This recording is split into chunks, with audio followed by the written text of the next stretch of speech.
دوای 7 ساڵ بەسەر 16ی ئۆکتۆبەر سوپای ئەمریکا دەگەڕێتەوە کەرکووک. گەڕانەوە کات پەیوەندیەکی بە ناکۆکیەکانی پارتی و یەکێتی هەیە. ئایا دۆخی کەرکووک بەرەو گرژی دەچێت؟ دوای 7 ساڵ لە هێرشەکانی 16ی ئۆکتۆبەر شەوی ڕابردوو جارێکی دیکە هێزێکی سەربازی ئەمریکی لە کەرکووک جێگیر کرا.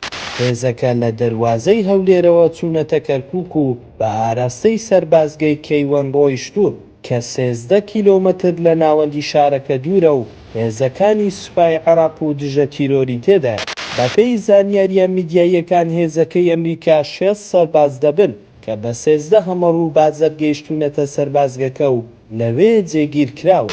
چوونی هێزەکە بە هەماهەنگی هێزانیەکانی شاری کەرکووک بووە و هیچ ڕێگریەکیان لێ نەکراوە.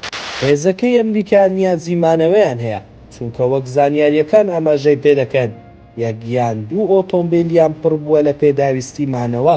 هاتنی ئەو هێزە سەربازیی ئەمریکا هاوکاتە لەگەڵ ئەو گۆڕانکاریانەی پارێزگاکە بۆ هەڵبژاردنی حکوومەتی خۆجەیی کە دەگوترێت چوارشەممە دەکرێت یادا پارێزگارێکی نوێ هەڵدەبژێردرێت.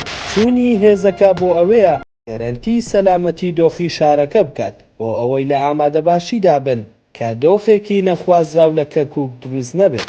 جێی باسا بەپێی ئەو وادەی سوودانی بەلایەنەکانی داوە دەبێت ڕۆژی چوارشەممەی داهاتوو کۆتایی بە کێشەی دانانی پارێزگار و حکوومەتی خۆجەیی لە کەرکووک بێت. تاوەکو ئێستا پارتی و تورکمانەکان ناڕازین لەو ڕێکەوتنەی یەکێتی لەگەڵ پێکهاتەی عەرەبی لە پارێزگاکە بۆ دابەشکردنی پۆستەکان ئەنجامیداوە، بەڵام ئاماژەکان بۆ ئەوەن ڕێکەوتنەکە سەردەگرێت. پۆستی پارێزگار لە نێوان کورد و عەرەب 2 ساڵ بە 2 ساڵ ئاڵوگۆڕی پێدەکرێت.